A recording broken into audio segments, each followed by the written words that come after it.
对，我知道，应该是说，现在这样。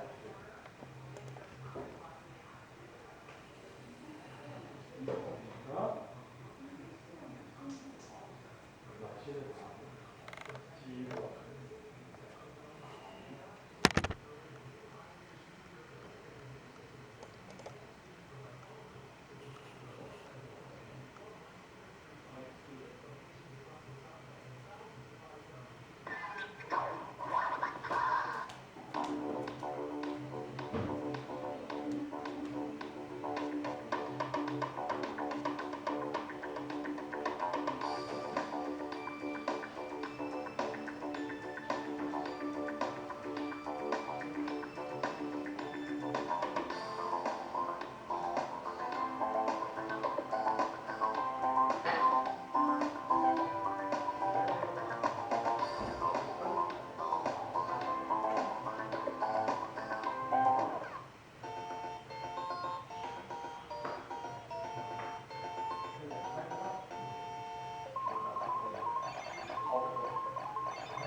When you talk about the history of video games, there's a couple games that you have to talk about, like Pong and Pac-Man and Super Mario Brothers, that really influenced the entire video game industry. And Xevious is one of those titles. Xevious influenced the vertical shooting game genre more than any other game, and is, in my opinion, one of the best video games ever made. And incredibly challenging, frustrating, and enjoyable all at the same time. This game was released in 1982 and has fortunately seen a comeback on Xbox Live. And I think Xbox Live is tremendous, and the Xbox Live Arcade, bringing back the old school games from the 80s, platformers from the 90s. And I can't say enough good things about Xbox Live. Not only does it bring back these great old school games, but it brings them back in high definition. You can play them through your HDMI cable into an HD TV, and it's just tremendous. Xevious is presented in its original native aspect ratio as you would have played it in the arcade, which is like a television laid on its side. It probably looks very familiar to those of you who have played games like Raiden, and there's so many games in this genre now. As a general rule, I think they're more popular in Japan than they are over here in the States, and I think that's unfortunate, because I personally like this genre a great deal. It's challenging, it's fun. As you know on this show, I love being the lone, daring starfighter against countless enemies, impossible odds, on a questionable, vague mission that usually doesn't matter anyway, because what's the point of this game is to get through it, to have fun, to rack up points, and to shoot things and watch them blow up. Xevious came out in the arcade in 1982 and has since been seen on game systems like the Atari 7800 and the NES. And in fact, the original Classic Game Room series, we reviewed the Atari 7800 version and a version for the PlayStation, which they remade. As you can see from the screen, you have two different weapon options. And that's one of the things that makes Xevious unique. But for starters here, you have your lasers, your twin cannons. I think they're lasers. Maybe they call them something else. And your bombs. So you have to shoot your enemies in the air, and also bomb the enemies on the ground. And they're all shooting at you from different directions, and it's very challenging. What makes this game decidedly different from Raiden 3, for instance, which is one I recently reviewed, is that you can't power up your weapons to have this arsenal that fills the entire screen with your weaponry. You're basically limited to the two weapons that you start with.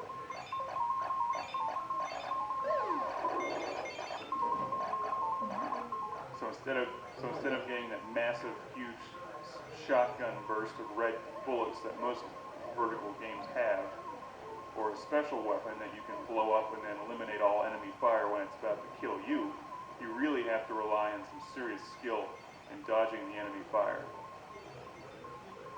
Now, I generally forget the story of Xevious. You can find it online, I'm sure. But you do encounter a couple bosses as you continue on in the game. And wave after wave of enemy. The variety of enemies changes on you.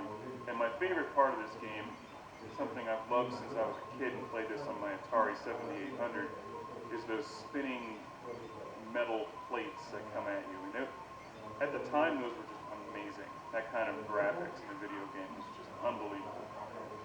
Xevious was way ahead of its time. And you can see why it influenced this genre so much. Just these simple things like the little tank boats in the water. You can't just bomb them. You have to actually lead them with your bomb and hope that they run into it. So it requires a lot of skill to hit all the enemies and rack up serious points. And with Xbox Live, of course, they give you the added incentive of going for gamer points,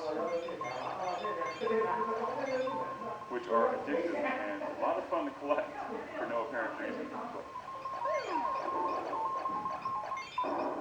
The other great thing about Xbox Live, of course, is you can see how your score ranks up against everybody else and friends of yours. What's really incredible about Xevious is that this game came out in '82, and it really doesn't look any different than newer games today. Maybe it's slightly different, but I mean, there's only so much you can really do with a two-dimensional vertical scrolling game before it starts getting ridiculous. And I'm not a big fan of adding in all those three-dimensional polygons and crap floating all over the screen. I think keeping it simple like this is the way to go. And that's why I like Xevious so much in games like Rage and Free.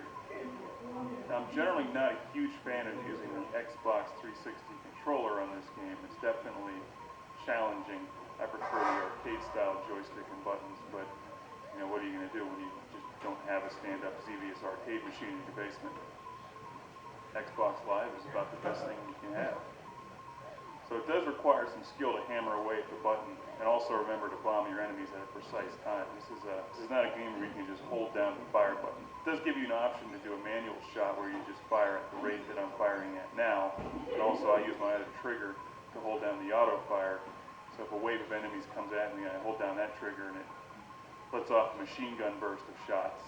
But you cannot just hold down a consistent auto fire for the entire game. And for whatever reason, the music, although it just repeats itself over and over again, it never gets old. And maybe that's just because Xevious is that awesome. Here are the metal plates. And just look at those. 20 years ago, that was incredible. They're tough too. You have to dodge those things. You can't blow them up, so you have to dodge them. And then the enemy fire is coming at you, and then you get caught in between the enemy fire and the spinning metal plates, and it kills you. I love to see the resurgence in arcade titles on Xbox Live. And they don't cost much on Xbox Live. A game like this is only about $5, and it really has infinite replay value. Even if you went out to find this for your Atari 7800 or NES, it would still cost you at least $5 or $6 when you add in the shipping cost. Because you'd probably end up finding it on eBay, for instance. But with the Xbox Live, you just download it and it's no problem. Now, I'm by no means the greatest Xevious player in the world. In fact, I'd like to get a lot better at this game because it really is one of my favorite games and always has been. Just need to find the time to sit down and get back into it. One of my favorite game systems is the Atari 7800, and that's one that I grew up with and had when I was a kid. And Xevious was up there with Robotron 2084 as my favorite game on the Atari 7800. And I played it for hours and hours and hours and hours. And I'm glad to see that there's still a lot of interest in Xevious today. If you like this genre, you've never played Xevious before, you owe it to yourself to pick this game up on Xbox Live or the 7800 or the NES, and you've got to play Xevious. If you're really hardcore, you can go out and buy a real stand-up coin-op Xevious machine like they would have had it in the arcades in the 80s, and you can put that in your living room, in your house. And your wife can come home and be like, "Where's all the furniture?" And you're like, "Well, I put it outside because we got a Xevious machine." And she may start to get red and get mad at you. Well, why do you need furniture when you have a Xevious machine? The whole point is to stand there and play Xevious. I mean, it's only common sense.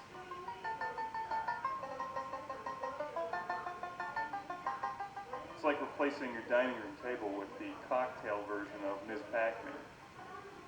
You can eat on that Ms. Pac-Man machine and play Ms. Pac-Man at the same time. Hell, it worked at pizza shot.